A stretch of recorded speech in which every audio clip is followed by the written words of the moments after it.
thi tiếng in dung lao mô bất sal cha suy lệ ngôn cho vai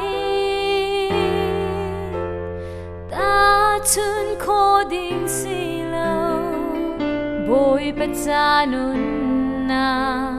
ape tu tuan bia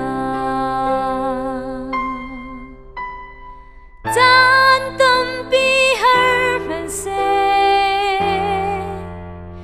kir tak chan tium lâu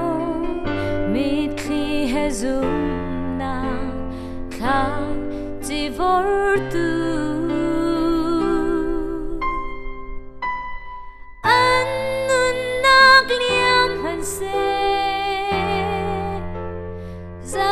chun lak mi ton bia kwa mui chan cheuna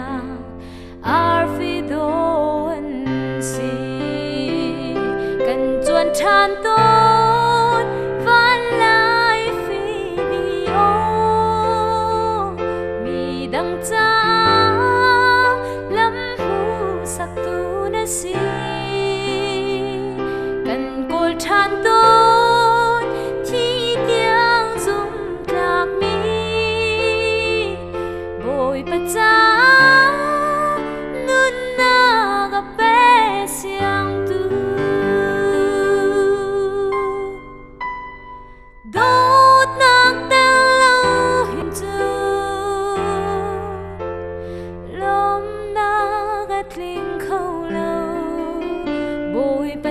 van lai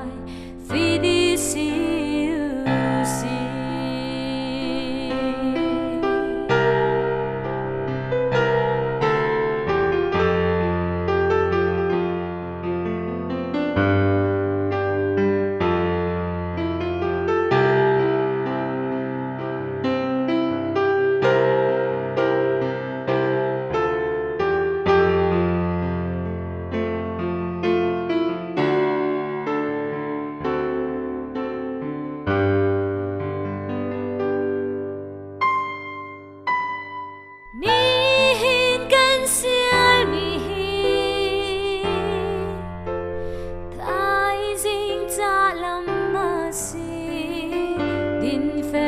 rau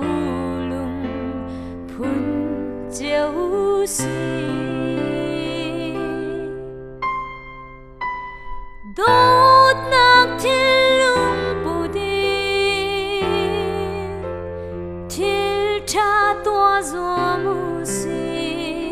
bồi bắt ra thi tiang dùng lạc si si cần chuan chan tôn van lai phi đi ô mi dang cha lam hu sak tu na si cần kol chan tôn thi tiang dùng lạc mi bồi bắt cha nun na gặp bé siang tu đốt nạc tên lâu hình dung lom na gắt linh khâu lâu bồi bắt ra van lại phi đi siêu si cần chuan chan tôn van lại phi đi ô mi dang cha sak tu na si cần kol chan tôn thi tiang dùng lạc mi bồi bắt ra